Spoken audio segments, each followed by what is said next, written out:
short video. In this video, I'm going to be showing you how to make a volcano that explodes.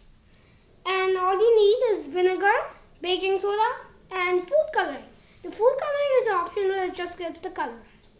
So here I just put some food coloring in this, making it turn red. That gives its color. So now this will make it explode.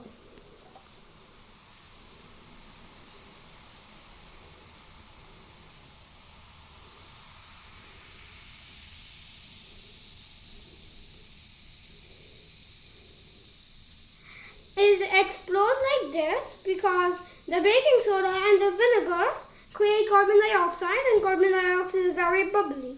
So it makes that, and this is just to give its color. Thank you for watching. Please like and subscribe. Bye.